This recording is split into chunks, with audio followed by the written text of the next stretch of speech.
House Bill 2763 relating to a public bank task force and declaring an emergency. Recognize Senator Golden.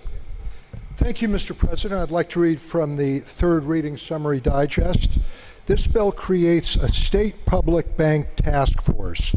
It directs the governor, Speaker of the House, and Senate President to appoint members.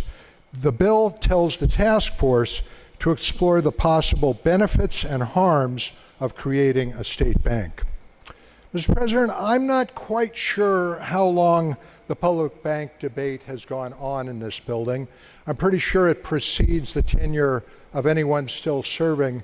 And about 10 years ago, it was one of the very most contentious, heated debates of the session. I believe that was in 2011. Well, that caught my interest and led me to research and produce a documentary for Southern Oregon Public Television on the Bank of North Dakota and what might happen if something like it were established in Oregon. I've been tracking public banks ever since, especially the development of municipal banks chartered by cities. And as a result, in full disclosure, I am not neutral on this subject. I am persuaded that a public bank established and managed according to tried and true parameters and best banking practices would deliver big benefits to our communities, working families, would-be homeowners, and small entrepreneurs, all in beneficial collaboration with credit unions and community banks. Mr. President, I'm going to resist the urge to keep listing the benefits that other banks have delivered to their communities, because this bill is not about launching a public bank.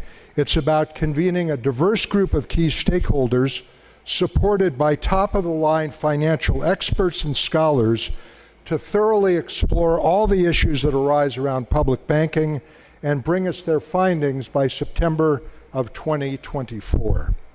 Mr. President, over the last decade, I think I have heard most of the concerned questions about public banking, beginning with whether it violates the Oregon Constitution. A very strong legal and judicial consensus has developed that it does not violate the Constitution, despite some puzzling language. The consensus says that if you use the interpretation of this constitutional clause that some critics have, it is likely that all banking would be illegal in our state. I'm happy to supply comprehensive material on this topic on request. Like many of you, some of the other concerns I've heard are, would a public bank put taxpayer dollars at material risk? Would it compete for deposits and other retail business in a way that could hurt credit unions and community banks? How could we be assured that it would be managed competently, prudently, and accountably over the long haul?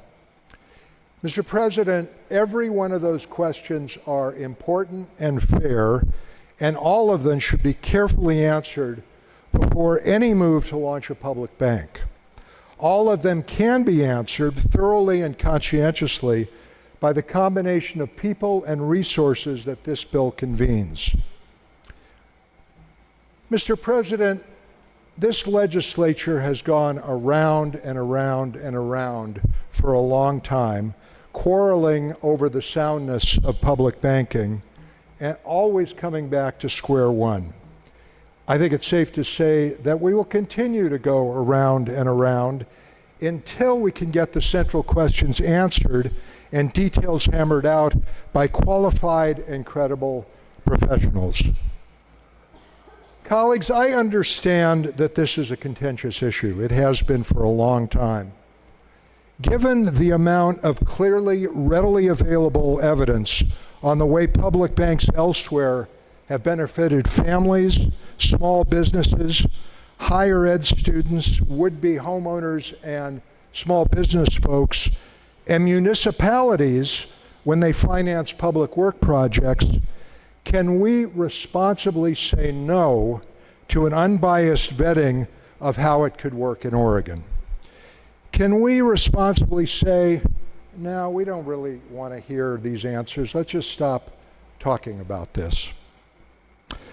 Mr. President, I ask you and our colleagues to say, yes, we should get these questions answered by supporting House Bill 2763B.